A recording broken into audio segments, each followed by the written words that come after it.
अस्सलामुअलैकुम friend, welcome to restore health. दोस्तों, आज हम जिस मेडिसिन के बारे में बात करने जा रहे हैं मोक्सिफ्लॉक्सासिन है। मोक्सिफ्लॉक्सासिन बेसिकली एक फ्लोरोक्विनोलिन एंटीबायोटिक है जो कि एंटी इफेक्टिव के तौर पर काम करती है।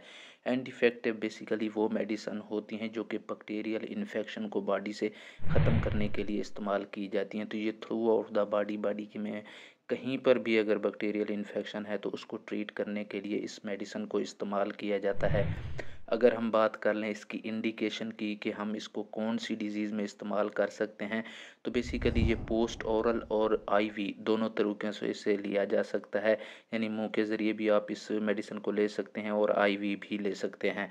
तो बेसिकली ये जिन बैक्टीरियल इन्फेक्शन को जहाँ पे बॉडी के अंदर ट्रीट करती है उनमें यूरिनरी ट्रैक इन्फेक्शन में इसको इस्तेमाल किया जाता है।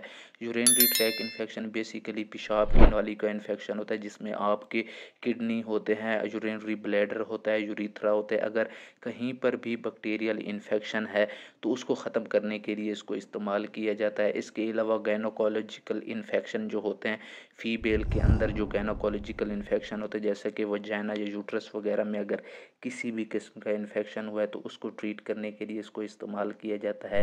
इसके अलावा इसको रेस्पिरेटरी ट्रैक इन्फेक्शन में इस्तेमाल किया जाता है।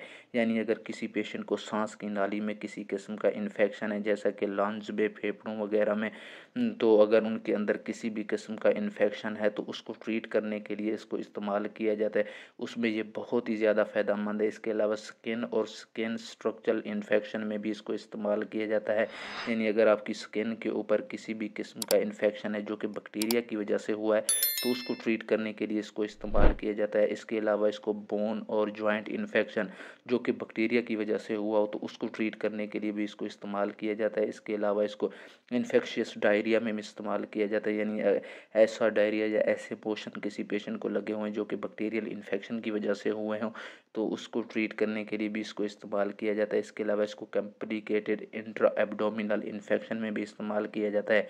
यानी अगर आपके पेट के अंदर, छोटी या बड़ी आंत के अंदर या स्टमक में कहीं पर भी कोई इन्फेक्शन हुआ है तो उसको ट्रीट करने के लिए भी इसको इस्तेमाल किया जाता है। इसके अलावा इसको टाइफाइड फीवर में भी इस्तेमाल किया जाता है।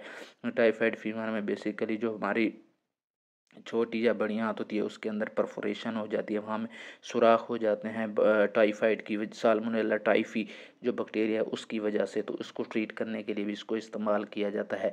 तो ये थे इसके कुछ मेन यूजेस।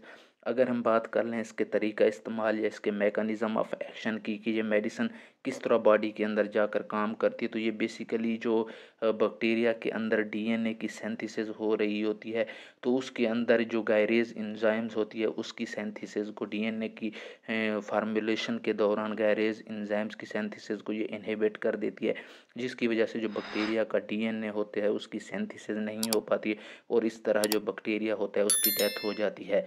इस तरह ये जो है ना, ग्राम पॉजिटिव और ग्राम नेगेटिव बैक्टीरिया दोनों में इफ़ेक्ट है, दोनों को ये किल करने में मदद देती है। अगर हम बात कर लें इसके एडवर्स रिएक्शन या इसके साइड इफ़ेक्ट की कि इस मेडिसिन को इस्तेमाल करने के बाद कौन से साइड इफ़ेक्ट बाज़ औक़ात ज़ाहिर होते हैं पेशेंट के अंदर, उनमें बेसिकली अगर सेंट्रल नर्वस सिस्टम के साइड इफ़ेक्ट की बात करें तो पेशेंट को सीज़र हो सकते हैं। यानी पेशेंट को इसके इस्तेमाल करने के बाद हो सकता है कि दौरे पड़ना शुरू हो जाएँ। पेशेंट को गनूदगी हो सकती है, डिजीनेस हो सकती है। पेशेंट को ऐसे फ़ील हो सकता है कि जैसे वो पेशेंट नींद के अंदर हो, इस तरह का पेशेंट को फ़ील हो सकता है। इसके अलावा पेशेंट को इसके इस्तेमाल करने की वजह से सर दर्द हो सकता है। इसके अलावा इसके इस्तेमाल करने की वजह से पेशेंट को इंसोमिया यानी नींद की कमी हो सकती है। इसके अलावा एजिटेशन हो सकती है, यानी उसे जो है ना तंगी हो सकती है, चिड़चिड़ापन उसमें आ सकता है, कन्फ्यूजन हो सकती है उसको।